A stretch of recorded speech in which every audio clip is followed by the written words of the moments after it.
George Michael interviews. You released this book, George Michael Bare, that you co-wrote with Tony Parsons in 1990. I was wondering if you'd read this page that you wrote and signed. Okay, I'll read it. My name is Yorgos Kyriakou Panayotou. That's really how it's said. It's wonderful. Yorgos Kyriakou Panayotou. To the outside world, I am and always will be known as something else, but it's not my name. As a boy, I haven't read this for ages. I know. As a boy, my biggest fear was that my huge ambitions would stay just out of reach of the child I saw in the mirror. So I created a man in the image of a great friend that the world could love if they chose to, someone who could realise my dreams and make me a star. I called him George Michael, and for almost a decade he worked his arse off for me and did as he was told. He was very good at his job, perhaps a little too good. Anyway, shortly before I was approached with the idea of this book, I decided that his services were no longer required. He went quietly, didn't make a fuss. I know many of you will think that that was a strange thing for me to do, but believe me, he really had to go. And if you can't think why, then read on. How do you feel about that, reading It that says now? at the bottom, I didn't remember. Yeah. Then it says at the bottom, P.S. I think I may hang on to the name though.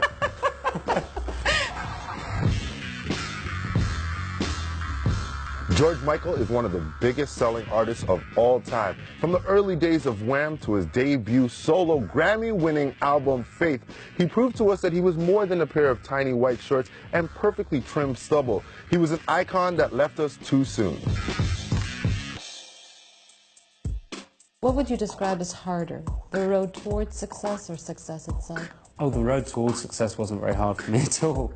I didn't really pay my dues. You know, I left school and within 9 months had a record contract. The way out was fun.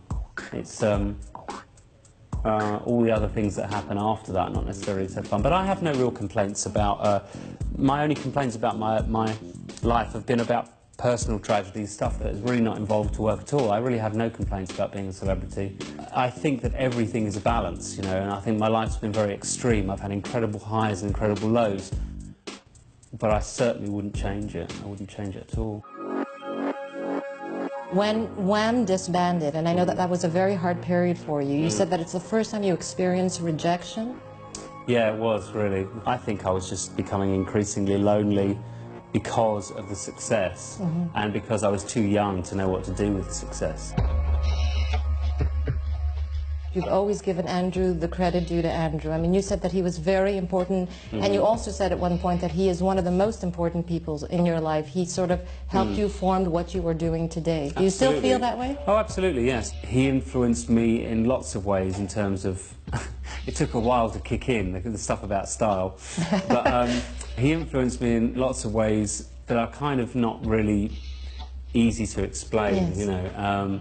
And he brought me out of myself in a certain way that probably no one else in my life would have done. Therefore, you wouldn't have been able to start with a solo career. You needed somebody No, with I you. needed an apprenticeship, definitely. And Andrew made that apprenticeship much easier and much more fun. What was the scariest part about going solo after that? Touring, no question. Really? No question, yeah. Touring is the scariest and most lonely experience that I think most musicians go through, but only if they're solo artists. The whole circus is revolving around you, and even having one other person, like with Andrew, having that one other person there, the circus can be around both of us, but we have each other to look at and say, you know, it's like, oh my God. Whereas when you're on your own, no one can really get it, you know, no one can really understand that. You had a recent episode in your life where you were in a compromising situation, to say the least. You came out and you spoke openly. I don't feel any shame I feel stupid and I feel reckless and weak for having allowed my sexuality to be exposed this way, but I don't feel any shame whatsoever, and neither do I think I should. You felt the need to say, yeah, you know, I did this. Well, it was the need to come out and say, so what? No one's hurt, nobody died. All of this attention is based around the fact that I'm a famous gay person. Whether they've speculated or not, the media has been desperately trying to prove that I was gay for a long time. But having been arrested in that situation, I just thought, what's the point in trying to hide anything? It would just be the old cliche, poor man, you know, he's so closeted, he has to go to public places to find sex or whatever, you know. And it's like, that just wasn't the case. It wasn't the case, it wasn't me. I never had been bothered about my sexuality. I had been bothered about privacy, and that had been ripped away from me. So as the privacy had been ripped away, it was like, well, okay, you might as well know who I am.